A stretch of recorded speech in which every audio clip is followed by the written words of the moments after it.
Hello students, आज जो आपको पता है कि लास्ट वीडियो में मैंने अल्टरनेटिंग करंट में आपको एक टॉपिक पढ़ाया था, सीरीज एलसीआर सर्किट। मैंने बताया था जब एक सर्किट में आपको याद होगा, थोड़ा सा मैं रिवाइज करा दूं। जब आपके पास कोई एक सर्किट होता है और जिसमें तीनों एलिमेंट होते हैं, एल भी होता है, सी भी होता है और आर भी होता है, और आप याद करो थोड़ा सा, उसमें ये इंडक्टेंस, ये कैपेसिटेंस और ये रेजिस्टेंस, और यहां से इसका मतलब क्या फ्लो हो रहा है, एसी अल्टरनेटिंग करंट। उसमें मैंने एक पढ़ाया था, थोड़ा सा रिवीजन कर ले तभी समझ में आएगा कि जब एक से ज्यादा एलिमेंट होता है तो याद कीजिए सबका अपना अपना रेजिस्टेंस होता है। इसे एक्सएल कहते हैं, इंडक्टिव रिएक्टेंस, इसे कहते हैं कैपेसिटिव रिएक्टेंस, और इसका तो आर होता ही होता है रेजिस्टेंस। फिर मैंने पढ़ाया था जब एक से ज्यादा एलिमेंट हो तो आपको अच्छे से पता होना चाहिए कि जब एक से ज्यादा एलिमेंट होते हैं तो तीनों के नेट रेजिस्टेंस को हम इंपीडेंस कहते हैं। तीनों का जो नेट रेजिस्टेंस होगा उसे हम इंपीडेंस के नाम से बुलाते हैं, और फॉर्मूला था इंपीडेंस का XL माइनस XC का whole square plus R square. ये इस तरीके से हम नेट रेजिस्टेंस, जिसे हम नेट इंपीडेंस कहते हैं, वो हम निकालते हैं। फिर हमने पढ़ाया था कि अब इसी में भी नेट, जब नेट रेजिस्टेंस होगा तो वोल्टेज भी सबका नेट होगा, क्योंकि सबका वोल्टेज अलग, माना कि करंट सेम जा रहा है, वो मैं समझ रहा हूं। एसी का मतलब क्या होता है, IRMS root mean square current, ये तो फ्लो करता है, वो तो सेम होगा क्योंकि सीरीज में करंट तो अलग होगा नहीं, तो करंट का तो नेट लिखने की जरूरत ही नहीं है। लेकिन बेटा रेजिस्टेंस सबका अलग अलग है, रिएक्टेंस अलग है, तो वोल्टेज भी अलग अलग आएगा। तो फिर मैंने पढ़ाया था अगर आपको सबका वोल्टेज पता करना है, सबका वोल्टेज, तो एक बार रिवीजन ले लो ताकि आज की क्लास और अच्छे समझ में आ जाए।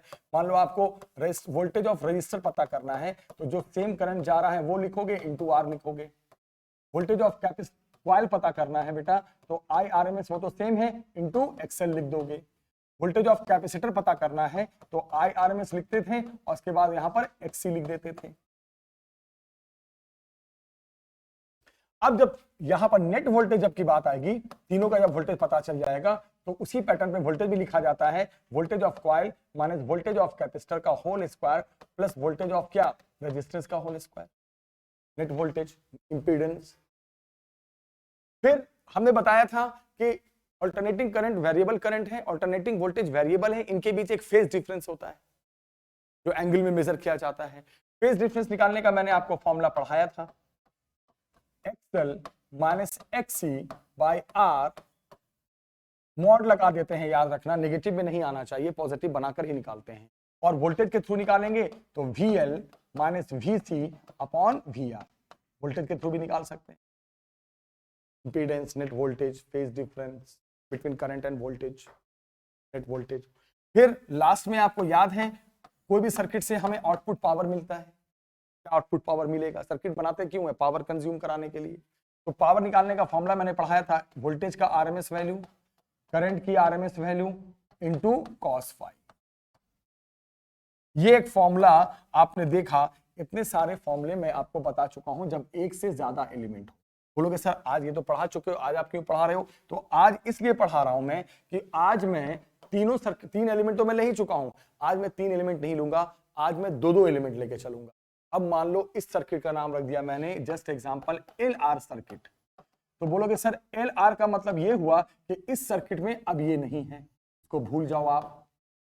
LR का मतलब सिर्फ इंडक्टेंस और रेजिस्टेंस है, क्योंकि जब AC सर्किट पढ़ते हैं तो सिंगल सिंगल एलिमेंट भी हो सकता है, तीनों भी हो सकते हैं और 2 भी बन सकते हैं। तो आज पेयर का सर्किट देख रहे हैं, तो कुछ नया टॉपिक नहीं, बहुत छोटी सी वीडियो बनेगी आज, क्योंकि इसमें ज्यादा कुछ करना नहीं है।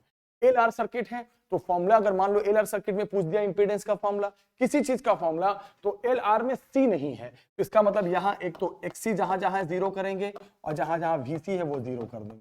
तो मैं ये कहना चाह रहा हूं कि अगर यहां इंपीडेंस देखना है तो आप C वाले टर्म को 0 कर दो, तो बचेगा XL स्क्वायर रिएक्टेंस का स्क्वायर प्लस R का स्क्वायर। कुछ नहीं किया मैंने, जहां पे इस सर्किट में कैपेसिटर नहीं है तो इसको 0 कर देंगे, खत्म। वोल्टेज की बात आएगी तो इसको 0 कर देंगे, V नेट आ जाएगा। आराम से देखना बेटा, under root voltage of capacitor का square plus voltage of resistor का स्क्वायर। फॉर्मूला वही है, जो एलिमेंट नहीं है उसको 0 कर देना। फेज डिफरेंस की बात आ गई, सर फेज डिफरेंस करंट और वोल्टेज के बीच क्या आएगा, क्योंकि MCQ का है, टाइम आ रहे हैं पेपर में, तो ये सब याद रखना। तो यहां पर भी एक्सी को 0 कर दो बेटा, तो क्या आ जाएगा XL by R, XL by R, और यहां पर गलती से वीसी वीएल होगा ना, क्योंकि वीसी नहीं है वीएल आएगा, ठीक है। और यहां पे बच्चे ध्यान से देखना, यहां पर वीएल बाय वी आर।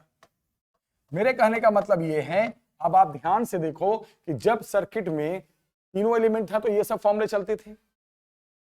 अगर सर्किट में एक एलिमेंट कोई भी गायब हो गया तो फॉर्मूला वही रहेगा, बस इतना ध्यान रखना है, जैसे मान लो सी वाला टर्म नहीं है तो फॉर्मूले में भी सी वाला टर्म उड़ा देना है, बस और कुछ नहीं करना है, बस यही काम है, और कुछ काम है ही नहीं। तो ये बात हो गई एलआर सर्किट की। एलआर सर्किट का इंपीडेंस, एलआर सर्किट का नेट वोल्टेज, एलआर सर्किट में फेज डिफरेंस निकालने का फॉर्मूला। अब जब एलआर सर्किट आपने देख लिया,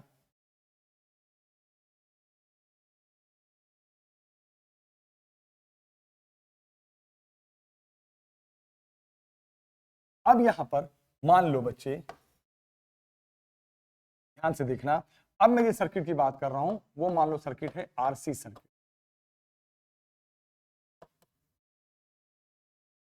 आरसी, तो आरसी का मतलब समझ में आ गया, इसमें रेजिस्टेंस और कैपेसिटेंस है, तो कॉइल वाले टर्म 0 होंगे, रिएक्टेंस 0 होगा, वोल्टेज ऑफ कॉइल 0 होगा। आरसी का मतलब समझ में आ रहा है। आरसी का मतलब यही हो गया कि यहां पर ध्यान से सुनना, यहां पर कौन सा टर्म नहीं है, यहां पर आरसी है तो कॉइल नहीं है।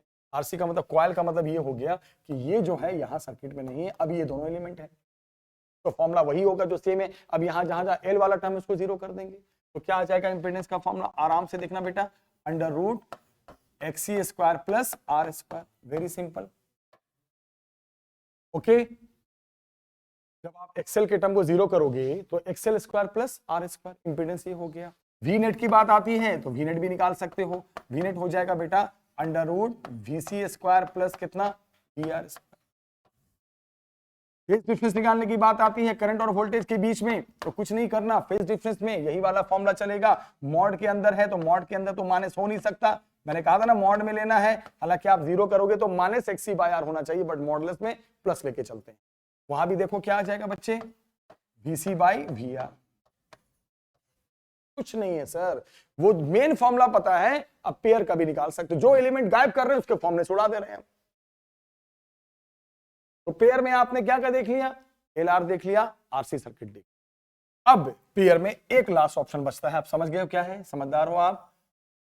अब एलआर हो गया बेटा, आरसी सर्किट हो गया।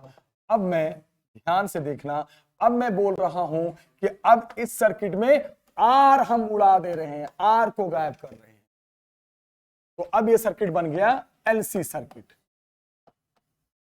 जब एलसी सर्किट की बात आ गई तो सुनो ध्यान से, सबसे बड़ी बात, एलसी सर्किट की जब बात आ गई तो एलसी सर्किट में आर नहीं है, तो आप सुनो, आर जहां है उसको 0 करेंगे बेटा, जहां वोल्टेज ऑफ रेजिस्टेंस है उसको भी 0 कर देंगे, तो Z इज इक्वल टू, आप ध्यान से देखना, जब आप R को 0 कर दोगे तो बन जाएगा XL माइनस XC का होल स्क्वायर। ये बन गया बेटा XL माइनस XC का होल स्क्वायर, और रूट के साथ स्क्वायर गायब हो गया, तो डायरेक्ट फॉर्मूला आ गया XL minus XC। V net की बात करते हैं उसी तरह, बोलोगे सर वो बहुत सिंपल है सर, वी नेट की भी आप बात कर लो। वी नेट की बात करेंगे, ये वाला टर्म नहीं है, इसको उड़ा देंगे, तो VL माइनस VC का होल स्क्वायर, फिर वो स्क्वायर से रूट गायब हो गया, ये आ गया VL minus VC। Sir phase difference की बात करो, अभी बात करते हैं सर। फेज डिफरेंस में ये होता, आर नहीं है सर, आर नहीं है, आर 0 है, तो थोड़ा सा ब्रेन लगाओ ना, आर 0 करोगे तो समथिंग अपॉन 0 इंफिनिटी, तो tan फाइव बन गया इंफिनिटी, यानी फेज डिफरेंस इंफिनिटी का मतलब कितना, pi by 2, infinity, phase difference 90 होता है। और यहां आर नहीं है, कॉन्सेप्ट और सुनो, जहां आर नहीं होता वहां पावर नहीं मिलता, क्योंकि आपने पिछले वीडियो में देखा था, पावर ना तो कॉइल के थ्रू मिल सकता है ना तो कैपेसिटर के थ्रू मिलता है, पावर के लिए सर्किट में रेजिस्टेंस का रहना जरूरी है। तो अगर कोई बोले कि क्या एवरेज पावर आउटपुट के रूप में मिलेगा, बोलोगे सर यहां कोई पावर नहीं मिलेगा। और आपको याद है, जिस सर्किट में पावर नहीं मिलता, जिस सर्किट में पावर नहीं मिलता, उस करंट को हम वॉटलेस करंट कहते हैं, वॉटलेस करंट, वॉटलेस करंट। तो अब जैसे एमसीक्यू का कभी कभी पूछ सकता है कि बताओ, ऑप्शन दे देगा वॉटलेस करंट का ऑप्शन, कौन कौन से सर्किट में वॉटलेस करंट पॉसिबल है। वॉटलेस का मतलब ये हो गया बेटा कि कौन कौन से सर्किट में पावर नहीं होगा ये बताइए, कौन कौन से सर्किट में पावर नहीं होगा ये बताइए। तो यहां पे ये बताया जाता है, ध्यान से सुनना, वॉटलेस करंट का मतलब एक तो जिसमें सर्किट में रेजिस्टेंस हो, सॉरी रेजिस्टेंस नहीं होना, तो बताना वो किसमें होगा। अगर आपके पास सिंगल कॉइल है सर्किट में, नो पावर, सिंगल कैपेसिटर है, नो पावर, और या एलसी सर्किट है, नो पावर। आर यहां या तो सिंगल कॉइल ले लो सर्किट में, पावर मिलेगा नहीं, आर नहीं है तो पावर नहीं, चाहे वो पेयर लेके जाए सिंगल। एल आर सर्किट है, पावर मिलेगा, आरसी सर्किट है, पावर मिलेगा, एलसीआर सर्किट है, पावर मिलेगा। पावर मिलने के लिए याद रखना इस बात को कि हमारे पास बहुत जरूरी है क्या, रेजिस्टेंस का रहना, इसके बिना पॉसिबल है ही नहीं। पेयर्स के सारे फॉर्मूले जब क्वेश्चंस कराऊंगा तो सब फॉर्मूले आएंगे, ध्यान रखना। तो सर्किट आज एंड हो गया। पहले में सिंगल सर्किट पढ़ाया मैंने बहुत डिटेल में, फिर मैंने तीनों को साथ पढ़ाया, और आज मैंने पेयर के साथ पढ़ा, और कहां वॉटलेस करंट हो सकता है वो सब बताया। ठीक है, नेक्स्ट वीडियो में नए टॉपिक के साथ आई थिंक सो क्वेश्चंस ही कराऊंगा आप सारे। तो नेक्स्ट वीडियो में मिलते हैं, तब तक वीडियो को देखना और आगे शेयर करना। Thank you.